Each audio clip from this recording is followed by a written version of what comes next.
ಏನೇ ಇದು ಪೊವೆ ಗುಪ್ತ ಹಾಕಿದ್ರಲ್ಲ ಅಲ್ಲಿ ಕಾಳನ್ನು ಹಾಕಿಲ್ಲ. ನೀನ್ ಬುದ್ಧಿ ಗಿಟ್ಟಿ ಕೆಟ್ಟಿದ್ದೇನೆ. ಇದೇ ರೀತಿ ಅಡಿಗೆ ಮಾಡೋದು? ಅಡಿಗೆ ಮಾಡಿದ್ದು ನಾನು. ಅದಕ್ಕೆ ನಿನ್ ಮೂತಿ ಇದ್ದ ಹಾಗೆ ಇದೆ. ಈ ಊಟನ ನಾಯಿ ಕೂಡ ಮುಟ್ಟಲ್ಲ.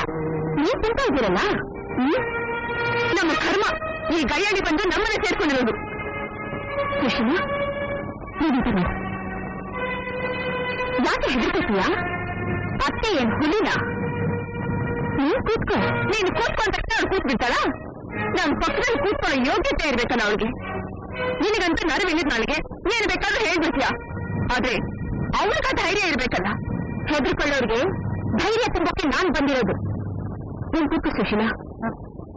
ದೊಡ್ಡ ಊಟ ಮಾಡ್ಲಿ ಬಿಡು. ಅಲ್ಲಿ ತನಕ ಕಾದ್ರೆ ಅಡಿಗೆ ಎಲ್ಲ ಆರ್ ಹೋಗುತ್ತೆ. ನೀನ್ ಕೂತ್ಕೊ. ಕೋಟಿ ತಾನು ಕೆಡೋದಲ್ದೆ ಒಣ ಎಲ್ಲ ಕೆಡಿಸ್ತು ಅಂತ ಅವಳು ಹೇಳೋದು, ನೀನು ಕೇಳೋದು. ಎಡ ಮೇಲೆ ಸುಶೀಲಾ.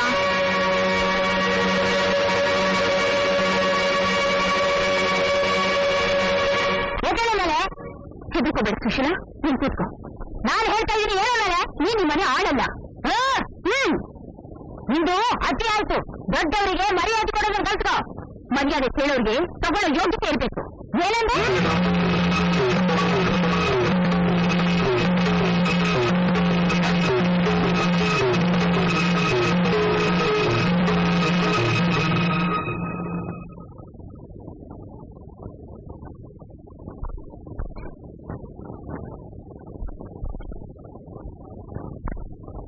ಸುಶೀಲಾ, ರವೆ ಗೊತ್ತು ಸರಿಯಾಗಿದೆ.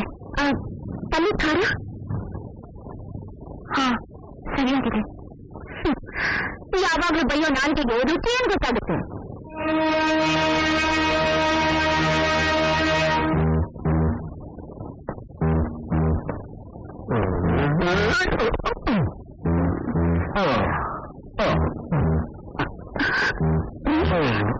ಬನ್ನಿ ಊಟ ಮಾಡೋಣ.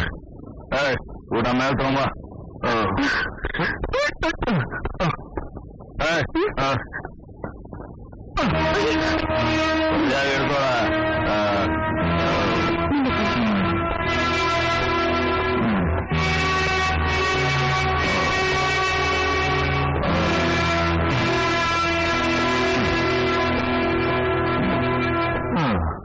ಏನ ಯಾಕೆ ನಿಂತ್ಬಿಟ್ಟ? ಸುಸ್ತಾಗೈತಾ? ಬಾ ಒಳಗೆ. ಕಡೆ ಕಾಲೇಜ್ ಬೇಡ ಅಂತ ಹೇಳಿದ್ರಿ. ನೀವು ಹೋಗೋಂದಾಗ ಹೋಗೋಕೆ ಬಾ ಅಂದಾಗ ಬರುತ್ತೆ. ನಿಮ್ಮ ಸೂಟಿಗೆ ಬಂದು ಅನ್ಕೊಂಡ್ರ? ನಾನೇನು ಹೇಳ್ತಿ? ತಾಲಿ ಕಟ್ಟೋರ್ಗು ತಲೆ ಬಗ್ಸ್ಕೊಂಡು ಕೂತಿದ್ದು ಈಗ ಮೆಲ್ಲಿಗೆ ತಲೆ ಹೆಡೆ ಆರಸ್ತ್ಯಾ? ಎಲ್ಲ ಹೆಣ್ಮಕ್ಳು ಹಸೆ ಮನೆ ಮೇಲೆ ತಲೆ ತಗ್ಸಿ ಕೂತ್ಕೊಳ್ಳೋ ಸಹಜ. ಆದ್ರೆ ನಾನ್ ಯಾಕೆ ನಿಮ್ಗೆ ತಲೆ ತಗ್ಸ್ತೇ ಗೊತ್ತಾ? ಸಮಾಜದಲ್ಲಿ ತಲೆ ಎತ್ತಿ ನಿಲ್ಲೋಕೆ. ಅದಕ್ಕೆ ಪೊಲೀಸ್ ಸ್ಟೇಷನ್ ಪರದಾಡ್ತಾ ಬಂದು ನನ್ನ ಬೇಡ್ಕೊಂಡಿದ್ದು. ಅಷ್ಟು ಮಾತ್ರಕ್ಕೆ ನನ್ನ ನಿಮ್ ಗುಲಾಮರು ಅನ್ಕೊಂಡ್ರ? ಅನ್ಕೋಬೇಕಾಗಿಲ್ವೇ? ಇರೋದೇ ಹಾಗೆ. ನಿಂದು ಹೆಣ್ಣು ಜಾತಿ, ಗಂಡನ ಚರಣದಾಸಿ. That's why you are my ಪಾದದಾಸಿ. ಅದು ಹಳೆ ಕಾಲದ ಮಾತು. ಗಂಡ ತನ್ನ ಸರ್ವಾಧಿಕಾರ ಚಲಾಯಿಸೋದಕ್ಕೆ ಮಾಡ್ಕೊಂಡಿರೋ ತತ್ವ. ವಿಷ್ಣು ತನ್ನ ಹೆಂಡತಿಗೆ ಹೃದಯದಲ್ಲಿ ಸ್ಥಾನ ಕೊಟ್ಟ. ಈಶ್ವರ ಪಾರ್ವತಿಗೆ ಅಂಥ ದೇಹದಲ್ಲಿ ಸ್ಥಾನ ಕೊಟ್ಟ. ಹೆಂಡತಿಗೆ ಗಂಡ ಎಷ್ಟು ಪ್ರೀತಿ ಗೌರವ ತೋರಿಸಬೇಕು ಅನ್ನೋಕೆ ಆ ಹರಿಹರವೇ ಸಾಕ್ಷಿ. ನೀವು ನನ್ನ ತಗೊಳ್ಳಿ ನಿಂತ್ಕೊಂಡಿದ್ದು ಪರವಾಗಿಲ್ಲ.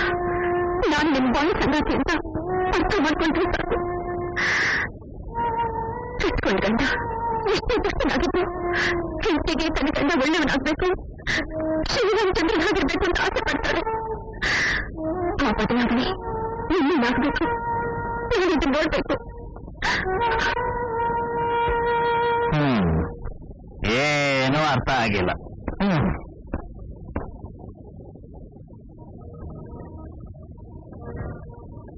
ಜ್ಯೋತಿ, ಅಮ್ಮ ಜ್ಯೋತಿ,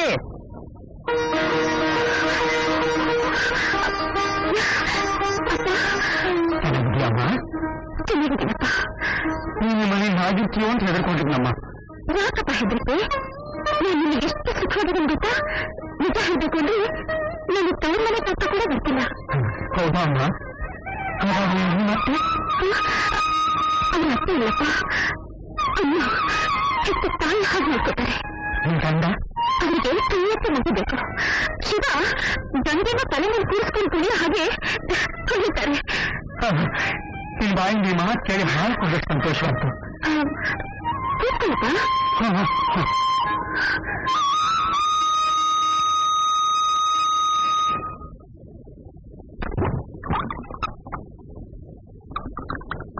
ಏನೇ ನಿಮ್ಮ ಅಪ್ಪನ ಮುಂದೆ ನಾನು ನಮ್ಮ ಅಮ್ಮನ ಹೊಗಳಿ ಅಟ್ಟಕ್ಕೆ ಕೆರಿಸ್ತಾ ಇದೀಯಾ? ಈ ಮನೆ ನನ್ ಸುಖವಾಗಿದ್ಯಾ? ನಾನು ನಿಮಗೆ ತಿಳಿಸ್ತಾ ಇರ್ಬಹುದು, ಅದಕ್ಕೆ ನೀವು ಹೀಯಾಗ್ತೀರಾ. ಅದು ನೀವು ಒಳ್ಳೆದಿನ. ಓಹೋ, ಈ ಬದುಕೆ ನಿನಗೆ ಹಾಯಾಗಿದೆ. ನಿಮ್ಮ ನೆರಳಲ್ಲಿರೋ ತನಕ ಹಾಯಾಗೇ ಇರುತ್ತೆ. ಹೀಗೆ ಸುಳ್ಳು ಹೊಗಳ್ಬಿಟ್ರೆ ಮರಳಾಗಿ ನಿನ್ನ ಮುದ್ದಾಡ್ತೀನಿ ಅಂತ ಆಸೆ ಇಟ್ಕೋಬೇಡ. ಆಸೆ ಅನ್ನೋದು ಪ್ರಾಣಕ್ಕೆ ಸಮಾನವೇ. ಅದಿಲ್ಲದೆ ಹೋದ್ರೆ ಪ್ರಪಂಚವೇ ಶೂನ್ಯ. ಓ, ವೇದಾಂತ ಬೇರೆ. ದೊಡ್ಡವ್ರು ಹೇಳ್ತಾರೆ ಕಹಿಯಾದ ಸತ್ಯನ ಹೇಳ್ಬಾರ್ದು ಅಂತ. ಗಂಡನ ಮನೆ ಗೌರವನ ತವ್ರ ಮನೆಯಲ್ಲೂ, ತವ್ರ ಮನೆ ಗೌರವನ ಗಂಡನ ಮನೆಯಲ್ಲೂ ಕಾಪಾಡ್ಬೇಕಾದ್ದು ಹೆಣ್ಣಿನ ಧರ್ಮ.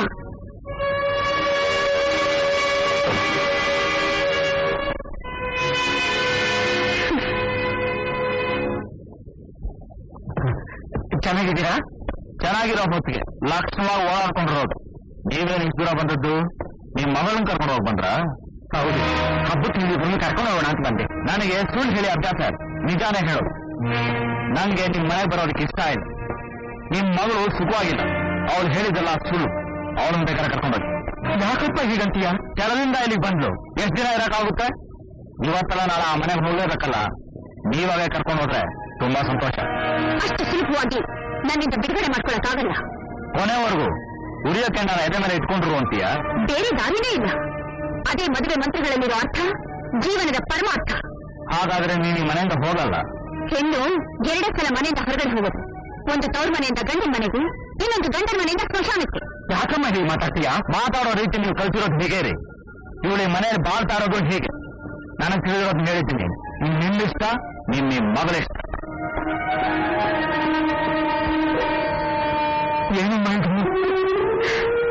ಜೀವನಪ್ಪ, ಜೀವನ. ಈ ನರಕದಲ್ಲಿ ಹೇಗಮ್ಮ ಬಾಳ್ತೀಯ? ನರಕನ ಸ್ವರ್ಗ ಮಾಡೋದು, ಸ್ವರ್ಗನ ನರಕ ಮಾಡೋದು ಹೆಣ್ಣಿನ ಕೇಳಿದೆಪ್ಪ. ಇದು ನಾನು ಹಸ್ಕೊಂಡು ಬದುಕು. ಕಷ್ಟನೇ ಇಷ್ಟವಾಗುತ್ತೆ, ಕಣ್ಣೀರೇ ತಣ್ಣೀರಾಗುತ್ತೆ. ನೀನು ಯೋಚನೆ ಮಾಡ್ತೀರಪ್ಪ. ನೀನು ತಿಳುವಳಿಕೆ ನನಗೆ ಬರಲಿಲ್ಲಮ್ಮ. ಬರ್ತೀನಿ. ಇನ್ನೊಂದು ವಿಷಯನ ಅಮ್ಮನ ಕೇಳ್ಬೇಡಪ್ಪ.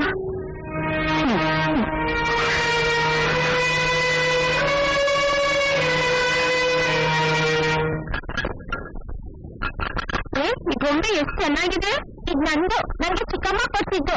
ನಿಮ್ ಮನೆ ಹೇಳಿದ್ದು ನಾನ್ ಆಡಿದ್ಮೇಲೆ ನೀನ್ ಆಡ್ಬೇಕು. ಕೊಡೆ. ಕೊಡಲ್ಲ ಕಣ, ಕೊಡೆ. ನಾನು ಕೊಡಲ್ಲ ಕಣ. ಬೇಡ. ಏನ್ ಗಲಾಟೆ? ನೋಡಕ್ಕೆ ಶಾಂತಿ ನನ್ಗೆ ಗೊಂಬೆ ಕೊಡ್ತಾ ಇಲ್ಲ. ಕೊಡೋದಿಲ್ಲ. ಇದು ನಂದು, ನನ್ ಕೊಡಲ್ಲ. ಯಾಕೆ? ನಿಂದು ಅಂತ ಮೇಲೆ ಹೆಸರು ಬರ್ದಿದ್ದೆ. ಕೊಡ. ನನ್ ಕೊಡಲ್ಲ, ಕೊಡಲ್ಲ ಅಂತೀನಿ.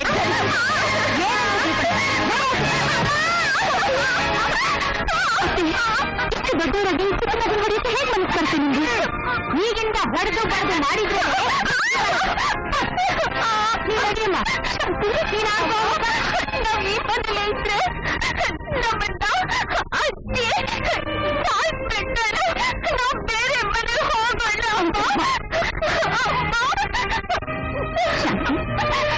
ಆಯ್ತಾದಮ್ಮ, ಇದು ನಿಮ್ಮನೆ. ಎಷ್ಟು ಕಷ್ಟ ಬಂದ್ರು ನಾವಿಂದ ಹಂಪದ್ದು. ನಮಗ್ ಕಷ್ಟ ಕೊಡೋರ್ಗೆ ಬುದ್ಧಿ ಕಲಿಸ್ಬೇಕು.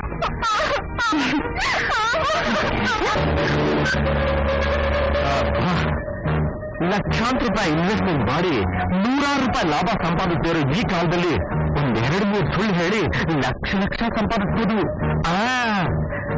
ಈಗ ನನ್ನ ಮತ್ತೆ ಹತ್ರ ಆಡೋ ನಾಟಕ ಹಾರ ಬಾರ. ಅಯ್ಯೋ ಅಯ್ಯೋ ಅಯ್ಯೋ ಅಯ್ಯೋ ಅಯ್ಯೋ, ಯಾರೇ ಹಾರ ಹಾಕಿದ್ದು? ಇದು HM, ಇದು FM, ಇದು CM. ಯಾರು CM, FM, HM?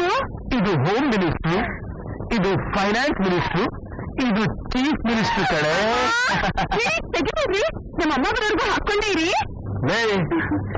ನಾನೇನ್ ತಿರುಪತಿ ವೆಂಕಟರಮಣ ಸ್ವಾಮಿ ಏನೇ ಭಕ್ತರು ಬರೋವರೆಗೂ ಹಾರ ಹಾಕೊಂಡು ಹಾಗೇ ನಿಂತಿರೋಕೆ? ನಿಜವಾಗ್ಲೂ ನನ್ ಕಣ್ಣಿ ನೀವು ಹಾಗೆ ಕಾಣ್ತಾ ಇದ್ದೀರಪ್ಪ. ದೊಡ್ಡದಾಗಿ 3 ನಾಮ ಹಾಕ್ಬಿಟ್ರೆ ಲೇಟ್ ಬಾಲಾಜಿನೇ. ನಾನ್ ನಿನ್ನ ಅಡಿಯ ಹಾಕಿರೋದು ನೀವು ನಾಮ ಹಾಕೋಕೆ, ನಾನು ಹಾಕೋತೀನ? ಅತ್ತೆ, ಇವತ್ ನನ್ನ ಫ್ಯಾಕ್ಟ್ರಿ ಶಂಕುಸ್ಥಾಪನೆ ಎಷ್ಟು ಅದ್ದೂರಿಯಾಗಿ ನಡೀತು ಗೊತ್ತಾ? ಮುಖ್ಯಮಂತ್ರಿಗಳು ಕೇಳಿದ್ರು, ಫೈನಾನ್ಸ್ ಮಿನಿಸ್ಟರ್ ಕೇಳಿದ್ರು, ಹೋಮ್ ಮಿನಿಸ್ಟರ್ ಕೇಳಿದ್ರು, ನಿಮ್ಗೆ ಈ ಫ್ಯಾಕ್ಟ್ರಿ ಐಡಿಯಾ ಹೇಗ್ ಬಂತು ಅಂತ. ನಾನು ಏನು ಹೇಳಿದೆ ಗೊತ್ತಾ? ಅತ್ತೆ, ಅತ್ತೆ, ನಮ್ಮತ್ತೆ. ಹಾಗಂದ್ರೆ ನನ್ ಕಂಡ್ರೆ ನಿಮ್ಗೆ ಎಷ್ಟೊಂದು ಪ್ರೀತಿಯಪ್ಪ. ಬಾಗೇಪಲ್ಲಿ ಭಾಗೀರಥಮ್ಮ, ನನ್ನ ಭಾಗಕ್ಕೆ ಭಾಗ್ಯದ ಲಕ್ಷ್ಮಿ. ಅತ್ತೆ, ಈ ಹಾರದ ಕಣಕಣವು ಏನು ಹೇಳುತ್ತೆ ಗೊತ್ತಾ? ಏನ್ ಹೇಳುತ್ತೀರಿ? ಅತ್ತೆ ಅತ್ತೆ, ಬಂಗಾರದಂತೆ ಕೈಯ ಬಿಟ್ರೆ ಹರಿಯಾಣ ಸತ್ತೆ. ಆ ದೇವ್ರ ಕೈ ಬಿಟ್ರು ನಮ್ಮಮ್ಮ ಕೈ ಬಿಡಲ್ಲ ಗೊತ್ತಾ? ನೀನು ಆಡ್ತಿರೋ ಮಾತು ನಿಜಾನ ಚಿನ್ನ? ನಿಜವಾಗಲೂ ಸತ್ಯ. ಅತ್ತೆ, ನಾನೀಗೊಂದು ಇಕ್ಕಟ್ಟಲ್ಲಿ ಸಿಕ್ಕಿಕೊಂಡಿದ್ದೀನಿ. ಇಕ್ಕಟ್ಟು? ಏನಪ್ಪ ಇಕ್ಕಟ್ಟು? ನನ್ನ ಪಾರ್ಟ್ನರ್ಸ್ ಎಲ್ಲ ಕೋಟ್ಯಾಧೀಶರು ಅತ್ತೆ. ಅವರೀಗ ಒಬ್ಬ ಅಲ್ಜೇರಿಯಾ, ಒಬ್ಬ ಆಸ್ಟ್ರೇಲಿಯಾ, ಒಬ್ಬ ಬುಲ್ಗೇರಿಯಾ, ಒಬ್ಬ ಸೈಬೀರಿಯಾ, ಒಬ್ಬ ಮಲೇರಿಯಾ, ಹೀಗೆ ಒಂದೊಂದು ದೇಶಕ್ಕೆ ಒಬ್ಬೊಬ್ರು ಹೊರಟೋಗಿದ್ದಾರೆ. ಅವ್ರು ವಾಪಸ್ ಬರೋವರೆಗೂ ನನ್ನ ಕೈ ಚೆಕ್ ಬುಕ್ ಸಿಗೋವಾಗಿಲ್ಲ. ಚೆಕ್ ಬುಕ್ ಸಿಗೋವರೆಗೂ ನಾನು ಕ್ಯಾಶ್ ಡ್ರಾ ಮಾಡೋ ಹಾಗಿಲ್ಲ. ಕ್ಯಾಶ್ ಡ್ರಾ ಮಾಡದೇ ಇದ್ರೆ ನಾನು ಪಾಯ ಹಾಕೋಕ್ಕಾಗಲ್ಲ. ಈ ಕೆಲಸ ನಿಂತೋಗುತ್ತಲ್ಲ ಅಂತಾನೆ. ಕೆಲಸ ನಿಲ್ಸ್ಬೇಡಿ, ಬೇಕಾದ್ರೆ ಒಂದು 50,000 ತಗೊಳ್ಳಿ. ಅತ್ತೆ, 50,000ಕ್ಕೆ 10,000 ಇಟ್ಟಿಗೆ ಬರೋಲ್ಲ ಅತ್ತೆ. 1 ಲಕ್ಷ ತಗೊಳ್ಳಿ. ತಗೋಬಹುದು, ಆದ್ರೆ ನಿಮ್ಮ ಘನತೆ ಗೌರವಕ್ಕೆ ಎಲ್ಲಿ ಕೊಂಡು ಬರುತ್ತೋ ಅಂತ ಯೋಚನೆ ಅಷ್ಟೇ. ಹೋಗ್ಲಿ, ಒಂದು 3 ಲಕ್ಷ ತಗೊಳ್ಳಿ. 3 ಲಕ್ಷ?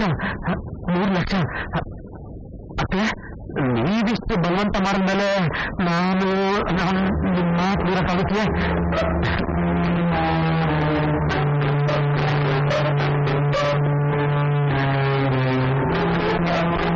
ನೀವು ಕೊಟ್ಟಿಗೆದಲ್ಲಿ ಯಾರು ಬೇಡ